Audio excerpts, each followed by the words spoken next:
Gabi nga pala yung lulutuin namin for today's video.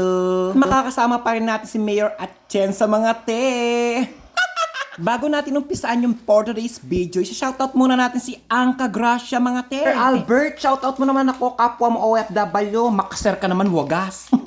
Karot lang, syempre. Hello, Angka Gracia. Oh, ang kagarasta, namaste. Shinout out ka na rin ni Mayor Atienza, nung kasamaan kong Nepali. Kinakain din pala sa kanila yung gabi mga te. Sobrang dami daw na gabi sa Nepal. Hindi na ako magtataka kung kinakain sa kanilang gabi. Yung daon nga ng labanos kinakain sa kanila. Ang pangalan nga pala sa kanilang gabi is Prilaloko Gaba. Ang Bisaya at Ilonggo nga pala yung pangalan ng gabi sa kanila. Nung namili nga kami ng gulay dito sa Ako Babe sa may Alcasim, kita nga ng kasamang kong Nepal itong gabi. Sobrang laki ng gabi. 10 real yung pagkakabili ko dyan mga te. Probinsya sa amin, walang 10 real, walang 10 pesos, walang 20 real. Kunin mo lang yan pag wala yung may-ari. Kadalasang makikitang nakatanim yung gabi sa baryo namin sa may kanal mga te. O kaya sa may fish pond. Yung nakikita nyong hinihiwa niya na dyan is yung laman ng gabi. Kaya nga pala yung nagluto ng ulam ngayon. Kagabi ako yung nagluto, pinakbake. Pagkagising niya kanina, masakit daw yung ulo niya. Sinisisi niya yung ulam na niluto ko.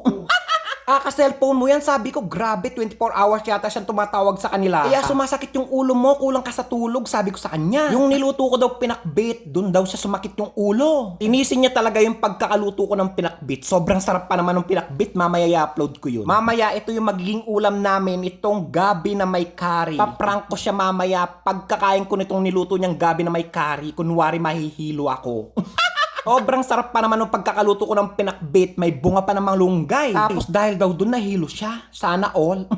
Ginataang gabi sana no, sobrang sarap. Baka masayang na naman yung pagkakaluto ko ng ginataang gabi. Kapag niluto ko yun, aayaw na naman yung Nepal. Kaya inayaan ko na lang talaga siya magluto kung ano yung gusto niyang iluto. Puro may curry powder yung niluluto niya mga te. Sutay na nga siya ng garlic, onion, na kapag abroad lang nag-i-English na. Una niya nilagay yung root crop ng gabi. Pareho din natin siya magluto. Yung pinakamatigas at pinakamatagal lumambot, yung uunahin natin. Noong kasagsagan ng kahirapan namin mga te, nukuha namin yan sa may fish pan. Tapos uutang ako ng bagoong isda sa tindahan. Dahon at tangkay ng gabi, igigisa mo lang. Tapos lalagyan mo ng bagoong isda. Yung pangpaasim namin dyan is yung talbos ng sampalok. Yung talbos ng kalibangbang. Sa Kapampangan yun mga te. Kung alam nyo yung kalibangbang, sobrang asim nun yung talbos. Yun yung ginagawa namin pampaasim. Sobrang sarap nun yung dahon o talbos ng kalibangbang. Kung hindi nyo alam yung talbos ng kalibangbang, magtanong kayo sa nanay at tatay nyo. Pag di alam ng nanay at tatay nyo, magtanong kayo sa kaninunuan nyo sa may babaylan. Kung wala pa rin alam yung babaylan sa kalibangbang, kailanganin nyo na magpunta sa Encantadia. Sinunong Imaw na yung makakatulong sa inyo. At ayan na nga yung niluto ng kasama kong Nepali, yung gabi. Gabi na may chicken curry. Nahuli talaga yung kamatis. Ganyan pala silang magluto, nahuhuli talaga yung kamatis. Yun lang yung pagkakaiba sa atin. Sa atin talaga gigisa muna yung kamatis. Yan na yung finished product. Mukhang masarap mga te.